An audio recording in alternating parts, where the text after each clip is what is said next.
Hello, I'm Dr. Sreedevi Meka, radiologist and antenatal scan expert at Akkineni Hospitals. Hope you're safe and comfortable. We'll go over some vital points today. Stay with us and jot them down. All right, let's get right into it. Today, we're tackling a topic that is absolutely foundational to our long-term health and mobility. But, it's something most of us don't even give a second thought to until there's a problem. Our goal for this explainer is super clear. We are going to completely demystify bone health and really unpack what the DEXA scan is all about. So, quick question for you. Do you actually know what your bones are doing right now? If you're like most people, you probably just picture your skeleton as this, static, dry scaffold that just quietly holds you up, right? Well, that couldn't be further from the truth. We really need to shift that whole paradigm. Your bones are living, breathing tissue. They are essentially a bustling construction site, constantly undergoing this massive process of biological renovation.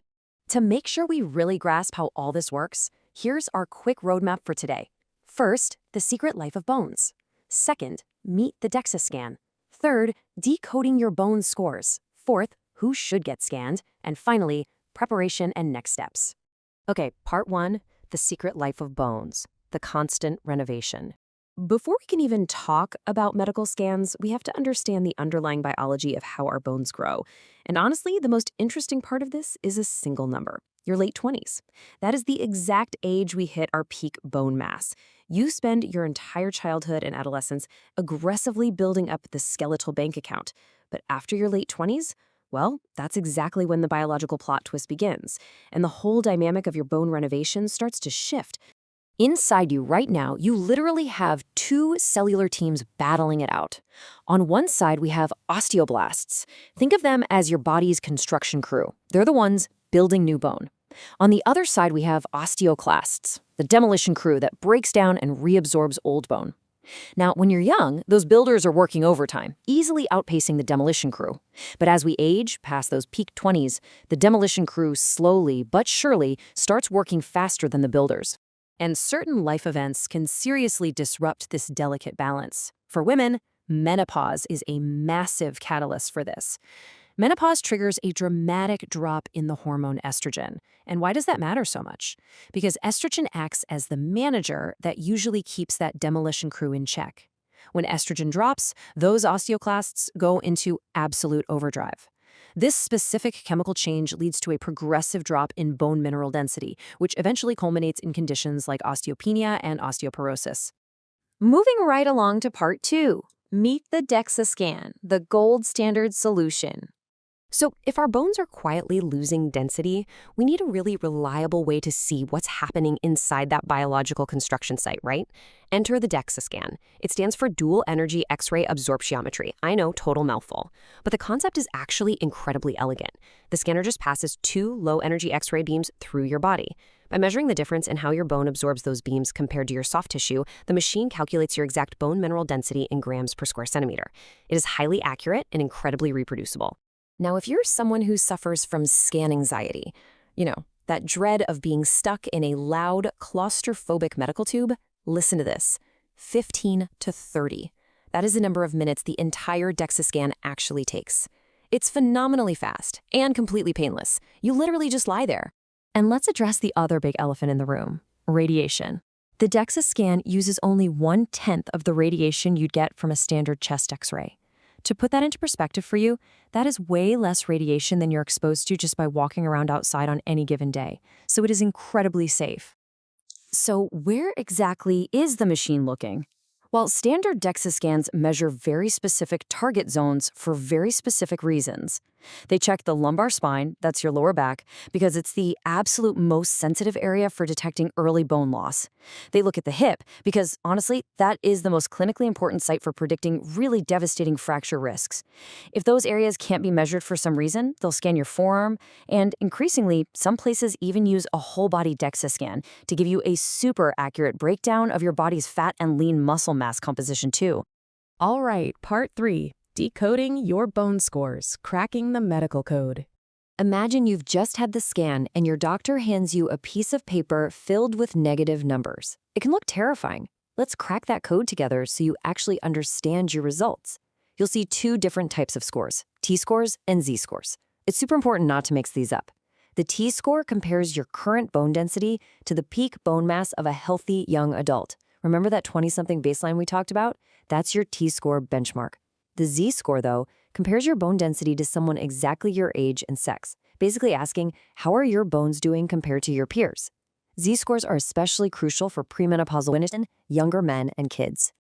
But for most adults, the T-score is the absolute headline number. Let's walk through these tiers real quick. If your T-score is -1.0 or higher, great news, your bone density is totally normal. If it falls between -1.0 and -2.5, you have osteopenia, meaning your bones are weakening and your fracture risk is going up. If your score dips to -2.5 or lower, that is the official diagnostic threshold for osteoporosis. And finally, severe osteoporosis is a T-score of -2.5 or lower, plus you've already had a fragility fracture. That's a break from minimal trauma, like just falling over from a standing position. Actually, wait, let's jump back to that Z-score for just a second. If your Z-score is -2.0 or lower, that is a major red flag for your doctor. It suggests you're experiencing bone loss way beyond what's normally expected for your age bracket.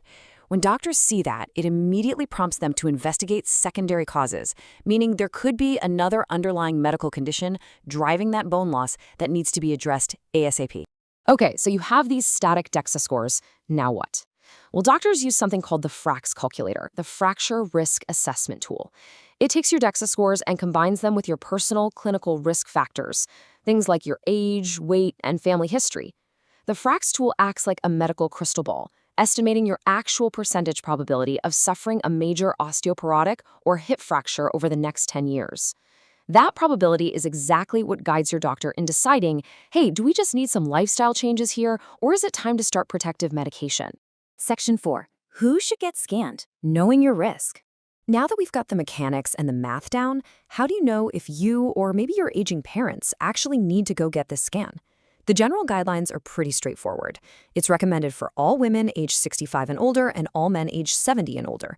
Plus, anyone who has suffered a fragility fracture absolutely needs one. No questions asked. It's also required if you're just starting osteoporosis treatment, so doctors can set a baseline to see if the meds are working, and it's indicated for men dealing with hypogonadism or those on androgen deprivation therapy. But what if you're under 65? Well, younger postmenopausal women and folks with specific lifestyle or medical risk factors are also highly encouraged to get checked. We're talking about things like early menopause before age 45, having a family history of hip fractures, or having a really low BMI under 19. Lifestyle factors like smoking and excessive alcohol use play a huge role too. Also, anyone on long-term corticosteroids, so over 3 months, or people living with conditions that actively mess with bone health, like rheumatoid arthritis, inflammatory bowel disease, celiac, or chronic kidney disease. If any of that sounds like you, getting a DEXA scan should absolutely be on your radar. And finally, Part 5, Preparation and Next Steps, What to Expect. Let's say you've gone ahead and booked your scan. I really want to show you just how completely frictionless getting a DEXA scan is. It's a simple 3-step prep. Step 1, no fasting required at all. Eat your normal meals, just avoid taking any calcium supplements for 24 hours beforehand because they can mess with the readings. Step 2, wear comfy clothes like sweatpants, just make sure they don't have metal zippers or fasteners. Step 3, just give the radiology team a heads up if you've recently had any barium contrast or nuclear medicine tests, as those can skew the results. And that's it. The prep is literally that simple. To beautifully summarize everything we've unpacked today, I think this quote from Akkineni Hospitals hits the nail on the head. DEXA scanning is a simple, low-radiation, highly informative assessment of bone health, indispensable for fracture risk management. Facilities like theirs don't just do the scan, they provide the detailed interpretation and that absolutely crucial follow-up care coordination with specialists. And that brings us to the end of our explainer. I want to leave you with one final thought to chew on. Now that you know your bones aren't just dry scaffolding, but a dynamic, ever-changing construction site, what will your FRAX score predict about your skeletal future? I highly encourage you to take charge of your medical data, have a real conversation with your doctor, and protect your mobility for the decades to come. Thanks so much for hanging out with me today. Stay curious, stay proactive, and I'll catch you in the next one.